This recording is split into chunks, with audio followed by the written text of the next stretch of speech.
விஷச்சாராயத்தால் பாதிக்கப்பட்டோருக்கு சிகிச்சை அளிக்க கள்ளக்குறிச்சிக்கு பிற மாவட்டங்களிலிருந்து கூடுதல் மருத்துவ குழுவினர் வருகை தந்திருப்பதாக அண்மை தகவல் கிடைத்திருக்கிறது.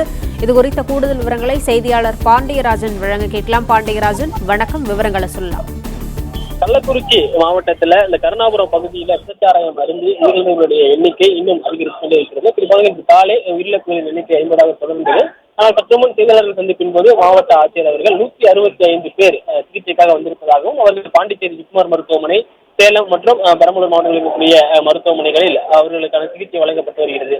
மொத்தமாக 165 பேருக்கு அந்த சிகிச்சை வழங்கப்படுவதாக தெரிவித்திருந்தார். தற்போது இந்த கள்ளக்குறிச்சி மாவட்டத்தில் இருக்கக்கூடிய மருத்துவக் கல்லூரி மருத்துவமனையில் அதிக அளவிலான நோயாளிகள் அங்கே உள்ளே வைக்கப்பட்டிருப்பதாக தகவல் கிடைத்திருக்கிறது. தொடர்ச்சியாக 2 நாட்கள் இங்கு இருக்கக்கூடிய பணியாளர்கள் தொடர்ந்து பணியில் ஈடுபட்டிருக்கிறார்கள். 24 மணி நேரம் இங்கே போஸ்ட்மார்டம் நடைபெற்றிருக்கிறது. அதன் பிறகாக இங்கு இருக்கக்கூடியவர்களுக்கான அந்த ஓய்வு என்பது தேவை என்பதன் காரணமாக பிற மாவட்ட அருகில் இருக்கக்கூடிய விழுப்புரம் மற்றும் பெரம்பலூர் ஆகிய மாவட்டங்களில் இருக்கக்கூடிய சுகாதார பணியாளர்கள் இங்கே வந்து வருகிறார்கள். மருத்துவ அதிகாரிகளும் அலுவலர்களும் இங்கே வந்திருக்கிறார்கள். இங்கே இருக்கக்கூடிய ஒவ்வொரு நோயாளிகளுக்கும் பிரத்யேகமாக சிறப்பு உயர்தர சிகிச்சை வழங்க வேண்டும் என தமிழக அரசு தெரிவிக்கக்கூடிய நிலையில் அவர்களுக்கான சிறப்பு கவனிப்பு மற்றும் அவர்களுக்கான தனி சிகிச்சை வழங்குவதற்காக தேவையான அந்த மேன் பவரை கொடுப்பதற்காக மருத்துவ பணியாளர்கள் இங்கே வரவழைக்கப்பட்டிருக்கிறார்கள்.